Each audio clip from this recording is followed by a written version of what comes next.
Hi friends, this is Tushar sir. I am going to take lecture physics. Chapter will be electromagnetic induction वैद्युत चुंबकीय period. आज का जो हमारा topic है, इसके लास्ट लेक्चर में हमने डील किया था लेंज का नियम, वो हो चुका था। फिर मोशनल ईएमएफ वो भी आपका हो चुका है। 3-4 टॉपिक आपके हो चुके हैं। अब हम उस पर बेस कुछ एग्जाम्पल्स हम देख लेते हैं। आपके एनसीईआरटी में, एनसीईआरटी क्लास 12 में जो भी आपका एग्जाम्पल है, हम एग्जाम्पल साथ में करते हुए चलेंगे तो आपके लिए ज़्यादा आसान रहेगा। तो आज हम कुछ एग्जाम्पल देखते हैं। आपके बुक का एनसीईआरटी का एग्जाम्पल है एग्जाम्पल 6.1। चलो एग्जाम्पल सॉल्व करते हैं आज। एग्जाम्पल 6.1 क्वेश्चन हिंदी में भी दिया है बोर्ड पर, क्वेश्चन इंग्लिश में भी दिया है। आप चाहो तो वीडियो को पॉज करके आप चाहो तो क्वेश्चन को राइट डाउन कर सकते हो। ठीक है, क्वेश्चन आपके बोर्ड पे है, दिया है consider experiment 6.2a।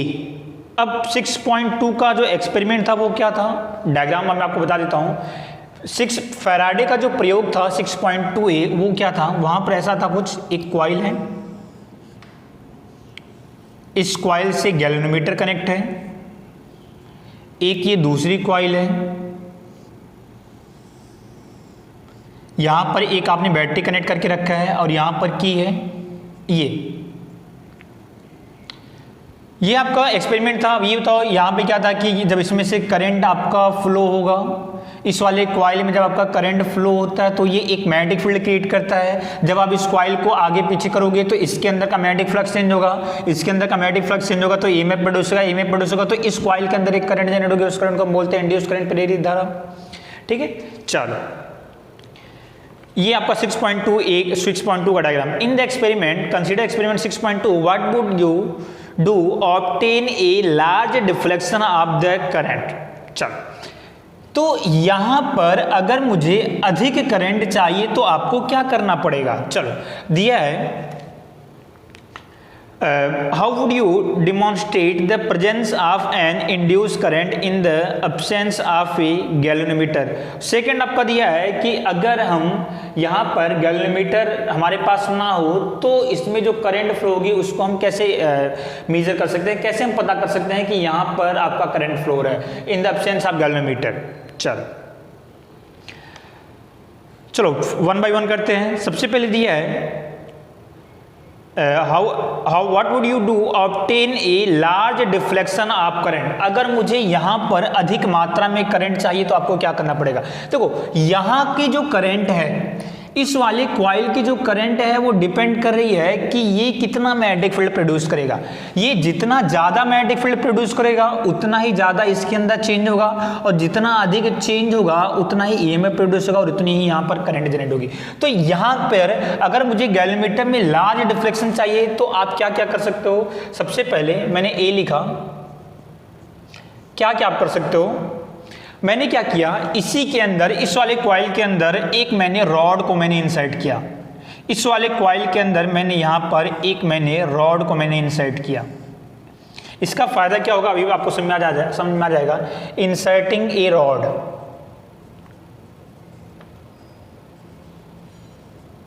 In the coil. ये किसका बना है, मेड ऑफ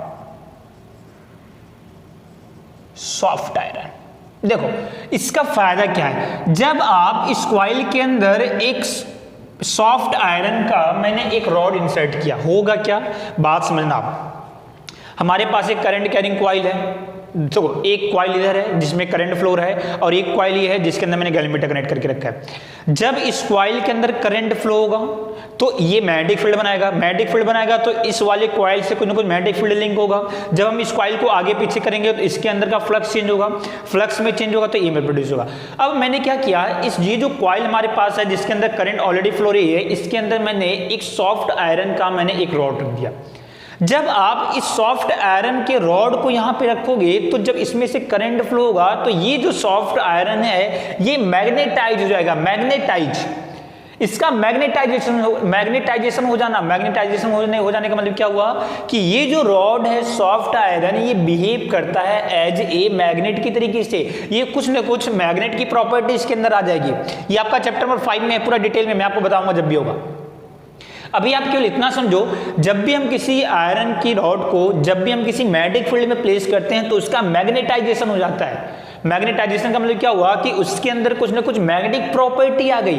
अब मुझे आप ये बताओ, ये करंट कैरिंग कॉइल है, ये करंट कैरिंग कॉइल है, तो ये मैग्नेटिक फील्ड कुछ ना कुछ जनरेट कर रहा है, इसका कुछ ना कुछ मैग्नेटिक फील्ड है। सपोज करो कि इसने कितना मैग्नेटिक फील्ड जनरेट किया, 10 टेस्ला। मैंने एक रॉड को इसके अंदर इंसर्ट किया, ये तो जब आप इस रॉड को इसके अंदर इंसर्ट करोगे तो ये रॉड मैग्नेटिक फील्ड के इफेक्ट में आया, इसका मैग्नेटाइजेशन हो गया। मैग्नेटाइजेशन हो जाने का मतलब क्या हुआ कि ये भी इसके अंदर कुछ ना कुछ मैग्नेटिक प्रॉपर्टी आ गई, चुंबकीय गुण आ गया, तो ये भी एक मैग्नेटिक फील्ड की तरीके से काम करेगा।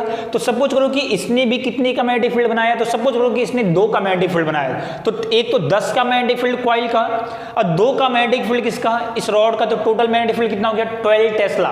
ये तो मैग्नेटिक फील्ड बढ़ गया ना। अब अगर मैग्नेटिक फील्ड बढ़ जाएगा तो इस वाले कॉइल का फ्लक्स भी अधिक चेंज होगा, फ्लक्स अधिक चेंज होगा तो ईएमएफ अधिक प्रोड्यूस होगा, ईएमएफ अगर आपका अधिक प्रोड्यूस होगा तो करंट भी आपकी अधिक जनरेट होगी। तो इस वाले कॉइल में जो करंट है, जब आप इसको रखोगे, इस वाले रॉड को रखोगे, तो ये खुद एक मैग्नेट की तरह बिहेव करने लगेगा और इसका फ्लक्स हमारा अधिक चेंज होगा। तो inserting A rod in the coil made of soft iron by which flux more change, flux अगर हमारा अधिक चेंज होगा तो ईएमएफ प्रोड्यूस, इसके अंदर ईएमएफ उत्पन्न होगा और करंट जनरेट।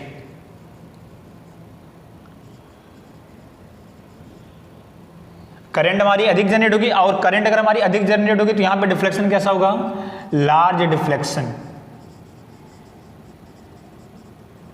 अधिक विक्षेप। बात समझ आ गई, सिंपल। ये और कोई तरीका है क्या, और कोई तरीका है, एक तरीका और है, अगर हम यहां पे पावरफुल बैटरी का यूज करें तो पहले मान लो कि 10 वोल्ट की मैंने बैटरी लगाई, 10 वोल्ट की बैटरी लगाओगे तो करंट फ्लो, सपोज करो 10 एम्पीयर की करंट फ्लो रही है, तो मैग्नेटिक फील्ड भी कितने एम्पीयर, कितने के कारण, 10 के कारण। अब मैंने यहाँ पे 100 वोल्ट की बैटरी लगा दी, ये तो 100 वोल्ट की बैटरी लगाओगे तो मैग्नेटिक फील्ड भी कितने, 100 के कारण आएगा ना, यानी मैग्नेटिक फील्ड इंक्रीज हो गया। मैग्नेटिक फील्ड इंक्रीज तो यहाँ का फ्लक्स अधिक चेंज होगा, फ्लक्स अगर अधिक चेंज होगा तो ईएमएफ अधिक प्रोड्यूस होगा, ईएमएफ अधिक प्रोड्यूस होगा तो करंट भी आपका 100% अधिक जनरेट होगा। तो दूसरा क्या कर सकते हैं हम, यहाँ पर पावरफुल बैटरी का यूज कर सकते हैं, पावरफुल बैटरी।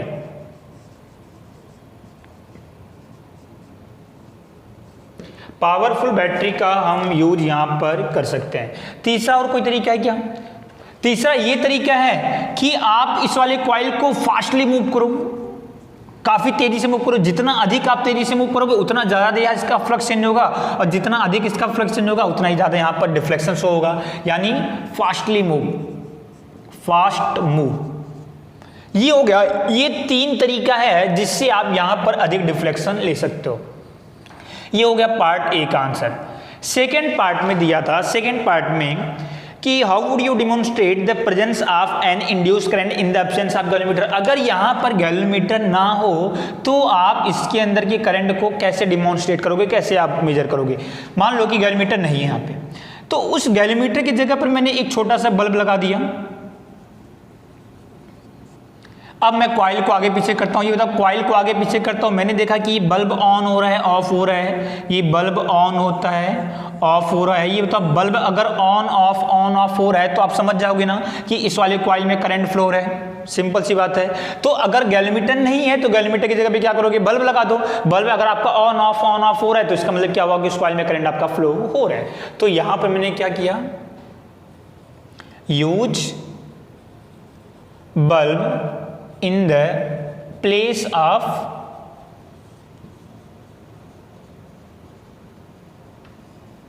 गैल्वेमीटर। सिंपल, गैल्वेमीटर की प्लेस पे क्या यूज कर लो, बल्ब यूज कर लो। ये आपका क्वेश्चन था, क्वेश्चन नंबर 6.1।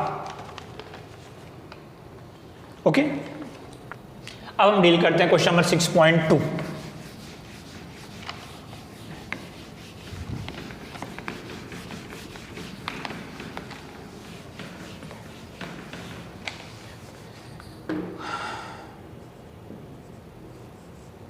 देखो 6.2 में देखो दिया है a square loop of side 10 centimetre and resistance 0.5 ohm is placed vertically in the east west plane. एक हमारे पास एक स्क्वायर लूप है जिसकी साइड कितनी है 10 सेंटीमीटर, एक वर्गाकार लूप है जिसकी भुजा की लंबाई कितनी है 10 सेंटीमीटर और उसका रेजिस्टेंस कितना है 0.5, प्रतिरोध दिया 0.5 ओम और उसको आपने रखा है कौन सी डायरेक्शन में, ईस्ट वेस्ट प्लेन में। ईस्ट वेस्ट प्लेन में आपने उसको रखा है। चल सबसे पहले डायग्राम बना लेता हूं। एक ये कॉइल है, शेप कैसा है इसका, स्क्वायर, वर्ग, भुजा की लंबाई कितनी है, साइड की लेंथ कितनी है 10 सेंटीमीटर, ये भी 10 है तो ये भी 10 हो जाएगा आपका। चल इस वाले कॉइल का जो रेजिस्टेंस है, प्रतिरोध दिया है, रेजिस्टेंस दिया है कितना 0.5 ohm, it's placed vertically in the east west plane. ये कौन सी प्लेन में रखा है, ईस्ट वेस्ट। तो डायग्राम थोड़ा सा बनाने की कोशिश करते हैं। चल ये होता है नॉर्थ, ये होता है साउथ, ये आपको कई बार मैंने बताया है, ये नॉर्थ है, ये साउथ है, ये ईस्ट है और ये वेस्ट है। इसके अंदर ईस्ट है, इसके अंदर ईस्ट है मतलब ईस्ट को किससे लिखोगे, क्रॉस से, सॉरी ये ईस्ट है, एक मिनट, ये वेस्ट, इसके अंदर नॉर्थ और ये बाहर साउथ, तो ये हो जाएगा नॉर्थ और ये साउथ, मतलब डॉट। हो गया clear, north south east and west. Coil को आपने कहां पे रखा है, ईस्ट वेस्ट प्लेन। अब मेरी आप बात समझना आप ध्यान से, ये ईस्ट है, ये वेस्ट है, ये ईस्ट, ये प्लेन है, तो कॉइल को आपने कहां पे रखा है, इस तरीके से आपने कॉइल को रखा है। बात समझ आ गई, ईस्ट वेस्ट, तो कॉइल को आपने इस तरीके से आपने यहां पे आपने ऐसा रखा है। आगे देखो, a uniform magnetic field of 0.10 tesla, चुंबकीय क्षेत्र का मान कितना है 0.10 tesla, setup across the plane in the north east direction. चलो ये आपके पास कॉइल है, मैग्नेटिक फील्ड कौन सी डायरेक्शन में, नॉर्थ ईस्ट डायरेक्शन। मेरी बात आप समझना, आप नॉर्थ ईस्ट कहां पे आएगा, ये नॉर्थ है, ये ईस्ट है, तो नॉर्थ ईस्ट ये है उसके बीच में, यानी कि ये डायरेक्शन किसकी है, मैग्नेटिक फील्ड की।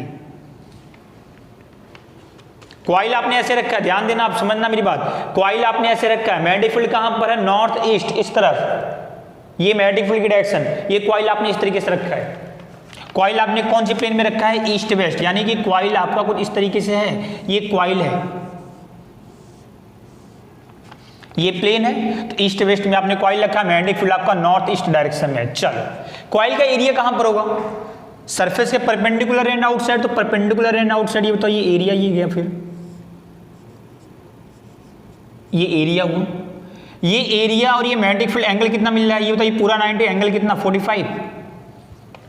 चलो आगे देखते हैं, the magnetic field is decrease to 0 in 0.70 second. Magnetic field धीरे धीरे डिक्रीज होकर के कितना हो गया, 0 हो गया। टाइम कितना लगता है, 0.70 सेकेंड। मेरी बात समझना आप, अब पहले मैग्नेटिक फील्ड कितना था 0.10, बाद में मैग्नेटिक फील्ड डिक्रीज होकर कितना हो गया 0। पहले मैग्नेटिक फील्ड इतना था, अभी मैग्नेटिक फील्ड इतना। मैग्नेटिक फील्ड डिक्रीज होने में कितना टाइम लगा, टाइम टेकन कितना लगा आपका, ये आपका लगता है 0.70 सेकेंड। मुझे आप सबसे पहले, मुझे आप कुछ मत सोचो, अभी मुझे आप ये बताओ, इस वाले कॉइल से पहले कुछ ना कुछ मैग्नेटिक फील्ड लिंक था, तो इसका कुछ ना कुछ मैग्नेटिक फ्लक्स होगा, चुंबकीय फ्लक्स होगा। बाद में मैग्नेटिक फील्ड 0 हो गया तो फ्लक्स भी चेंज हो गया। अब अगर इस कॉइल का फ्लक्स चेंज हो रहा है तो according to the Faraday law EMF produce होगा। ईएमएफ प्रोड्यूस होगा तो सबसे पहले हम ईएमएफ निकालते हैं, बाद में हम क्वेश्चन देखते हैं। आपको ये क्लियर समझ आ गया कि मैग्नेटिक फील्ड चेंज हो रहा है तो ईएमएफ जनरेट होगा, तो ईएमएफ पहले निकाल लेते हैं। ईएमएफ का formula E = d phi upon dt। d phi is the change in flux, तो पहले हम चेंज इन फ्लक्स निकालते हैं। इनिशियल में फ्लक्स कितना है, इनिशियल फ्लक्स का formula BA cos theta. B पहले B कितना था 0.10। एरिया ये होता है, इस कॉइल का एरिया कितना होगा, लेंथ इनटू ब्रेथ, तो लेंथ 10 सेंटीमीटर है तो मीटर में कितना हो जाएगा, ये 10 सेंटीमीटर है तो मीटर में कितना 0.10 मीटर। तो एरिया कितना, लेंथ इनटू ब्रेथ, तो 0.10 0.10 इंटू कॉस, पहले एंगल कितना है 45, कॉस 45, चलो कॉस ये आपका हो जाएगा 0.10 इंटू 0.10 इंटू 0.10 इंटू कॉस 45 की वैल्यू 1/√2। मैं इसको सॉल्व करता हूँ, ये आपका आता है 0.000707, that is the flux, initial flux. अच्छा फाइनल फ्लक्स कितना हो जाएगा? फाइनल में तो मैग्नेटिक फील्ड 0 हो गया, अब फ्लक्स का फॉर्मूला बी ए कॉस थीटा, तो बी की वैल्यू 0, तो अंतिम फ्लक्स कितना हो गया? 0 हो गया। इनिशियल में इतना, फाइनल में इतना, तो सिंपल सी बात है फ्लक्स तो चेंज हुआ। फ्लक्स कितना चेंज हुआ? तो अब मैं फॉर्मूले पे यहाँ पे रखता हूँ, d phi is the change in flux, तो चेंज इन फ्लक्स पहले ये था, बाद में ये हो गया, तो चेंज कितने का हुआ?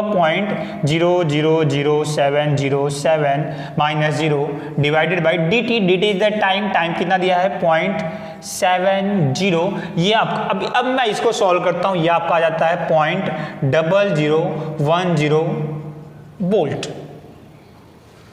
चाहो तो इसको आप ये पॉइंट को अगर मैं यहां पे लिखता हूं तो क्या लिख सकते हो आप? 1.0 पॉइंट को 1 2 3 तो 10⁻³ और 10⁻³ को चाहो तो आप लिख सकते हो मिली वोल्ट, तो 1 millivolt that is the EMF. EMF आपने निकाल लिया, ठीक है। अब आगे एक बार क्वेश्चन और देख लेते हैं। तो determine the magnitude of induce EMF, तो आपको ईएमएफ का मान निकालना था, निकाल लिया आपने, चलो। दूसरा क्या निकालना था? एंड करंट, धारा का मान निकालो। ये तो ईएमएफ मिल गया, तो करंट का फॉर्मूला I = E/R, सिंपल सी बात है।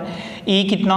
1 मिली वोल्ट, यानी 1 × 10⁻³ डिवाइडेड बाई रेजिस्टेंस, रेजिस्टेंस हमारे पास कितना है? 0.5 का रेजिस्टेंस है, तो 0.5 I = ये आपका आ जाएगा 2 × 10⁻³ दैट इज द आंसर, ठीक है। ये आपका क्वेश्चन नंबर 6.2। चलो क्वेश्चन करते हैं, question next question number 6.3।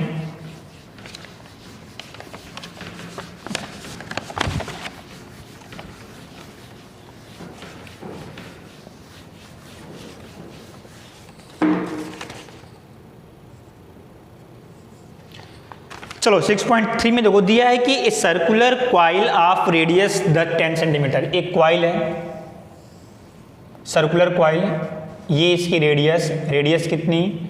10 centimetre, metre में कितना? 0.10 metre.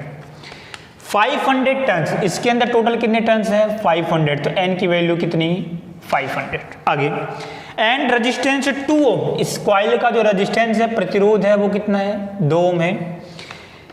Is placed with its plane perpendicular to the horizontal component of earth magnetic field. मेरी बात सुनना, ये जो कॉइल है, कॉइल का जो प्लेन है, उसका जो समतल है, its plane perpendicular to the horizontal component of earth magnetic field, वह फिर अर्थ का जो मैग्नेटिक फील्ड है, कौन सा मैग्नेटिक फील्ड? हॉरिजेंटल। हॉरिजेंटल क्या होता है? ये हॉरिजेंटल है। कॉइल का जो प्लेन है, ये बताओ, कॉइल अगर आपने ऐसे रखा तो कॉइल का प्लेन ये है, तो कॉइल का जो प्लेन है वह अर्थ के मैग्नेटिक फील्ड के परपेंडिकुलर में, कॉइल का जो प्लेन है वो अर्थ के मैग्नेटिक फील्ड के परपेंडिकुलर में। मेरी बात आप समझो, आप ये मैग्नेटिक फील्ड है, अगर मैंने कॉइल को इस तरीके से रखा है, ये बताओ, तो कॉइल का प्लेन ये हुआ। कॉइल को अगर मैंने इस तरीके से रखा है तो कॉइल का प्लेन ये हुआ ना, तो ये कॉइल का प्लेन और यही मैग्नेटिक फील्ड। लेकिन क्वेश्चन में क्या दिया है कि इसका जो प्लेन है वो मैग्नेटिक फील्ड के परपेंडिकुलर है, तो ये तो हॉरिजॉन्टल मैग्नेटिक फील्ड हो गया। कॉइल को आपने कैसे रखा? इस तरीके से रखा, ये यानी कि जो सर्कुलर कॉइल है, ये जो सर्कुलर कॉइल है वो इस तरीके से है। ये बताओ, देखो, ये अगर मैंने इस तरीके से रखा है तो ये प्लेन ये हो गया, तो ये इस कॉइल का प्लेन और ये मैग्नेटिक फील्ड दोनों परपेंडिकुलर है कि नहीं? परपेंडिकुलर है। यानी कहने का मतलब क्या हुआ कि पहला जो केस है वो इस तरीके से है, ये मैग्नेटिक फील्ड है, अब कॉइल आपने इस तरीके से रखा है, ये देखो, ये कॉइल का प्लेन हो गया, ये प्लेन है, और ये मैग्नेटिक फील्ड, दोनों एक दूसरे के परपेंडिकुलर हैं। ये पहला केस है। चलो आगे देखो, it is rotated about it's vertical diameter through 180 degree in 0.25 second. अब हम कॉइल को रोटेट करते हैं, कितना एंगल रोटेट किया? 180 डिग्री। मुझे अभी दो, इस केस में इसका एरिया कहां पर होगा? एरिया की डायरेक्शन सरफेस के परपेंडिकुलर एंड आउटसाइड, तो ये हो गया इसका एरिया। बी इधर है, ए इधर है, एंगल कितना? 0। अब क्वेश्चन में दिया है, अब आपने कॉइल को 180 डिग्री रोटेट किया, ये तो कॉइल आपका ऐसा था, कॉइल को आपने रोटेट करके आपने इस तरीके से कर दिया, पहले एरिया इधर था, ये बताओ 180 डिग्री जब रोटेट करोगे तो एरिया आपका चेंज होकर इधर हो जाएगा ना, मतलब बी तो अभी भी आगे ही है, पहले एरिया इधर था, 180 डिग्री रोटेट कर दो, ये बताओ 180 डिग्री अगर मैं रोटेट करता हूं तो ये पूरा आपका इस तरीके से चेंज हो जाएगा, ये 180 डिग्री, मतलब जो एरिया आपका यहां पे था वो एरिया आपका निकल जाएगा पीछे, पहले ये 180 डिग्री रोटेट, तो बी और ए के बीच में कितना एंगल, 180, पहले एंगल 0 था, अभी एंगल 180। फिर से मुझे आप ये एक बात बताओ, ये तो इस वाले कॉइल का फ्लक्स चेंज हुआ कि नहीं, फ्लक्स का formula φ=BA cos theta, theta change हो रहा है कि नहीं, थीटा चेंज हो रहा है, थीटा चेंज हो रहा होगा तो इसका फ्लक्स बदल रहा होगा, फ्लक्स बदल रहा होगा तो ईएमएफ आएगा, कितना ईएमएफ आएगा वो हम निकालते हैं, बाद में हम क्वेश्चन पढ़ते हैं, चलो ईएमएफ निकाल लेते हैं। तो ईएमएफ का फॉर्मूला E=d∅/dt, d∅ क्या है, चेंज इन फ्लक्स, इसका फ्लक्स कितना होगा निकालो, तो यहां का फ्लक्स निकालने के लिए φ=BA cos theta, B magnetic field कितना दिया है, मैग्नेटिक फील्ड आगे पढ़ते हैं क्वेश्चन थोड़ा सा और, टाइम दिया है कि 0 से 180 डिग्री होने में कितना टाइम लगा, 0.25 सेकेंड, तो टाइम हमारा दिया है क्वेश्चन में 0.25 second. The magnitude of the EMF and current induce in the coil, आपको क्या क्या निकालना है, ईएमएफ निकालना है और करंट निकालना है। आगे मैग्नेटिक फील्ड की वैल्यू दी है 3 × 10⁻⁵, तो बी की वैल्यू दी है क्वेश्चन में 3 × 10⁻⁵, कोई दिक्कत वाली बात नहीं, आप फटाफट कर सकते हो। ये बी कितना 3 × 10⁻⁵, एरिया इसका कितना πr², तो पाई इंटू आर, रेडियस दी है क्वेश्चन में 0.10, तो 0.10 का स्क्वायर इंटू cos 0 की वैल्यू 1, तो ये आपका हो जाएगा कितना 3 × पाई की वैल्यू 3.14 इंटू 10⁻⁵ इंटू 0.10 का स्क्वायर। इसको हम सॉल्व करते हैं, इसको अगर आप सॉल्व करो तो ये आपका आता है 3 पाई इंटू 10⁻⁷, ये इनिशियल में यहाँ का फ्लक्स कितना हो जाएगा निकाल लो फटाफट, तो BA cos 180, बी की वैल्यू कितनी 3 × 10⁻⁵, एरिया कितना πr², तो पाई आर कितना 0.10 का स्क्वायर इंटू cos 180 कितना -1, cos 180 कितना होता है आपका -1, तो सब सारी वैल्यू सेम है, तो ये आंसर आपका माइनस में आ जाएगा, तो -3 पाई इंटू 10⁻⁷। क्लियर, कोई दिक्कत वाली बात नहीं।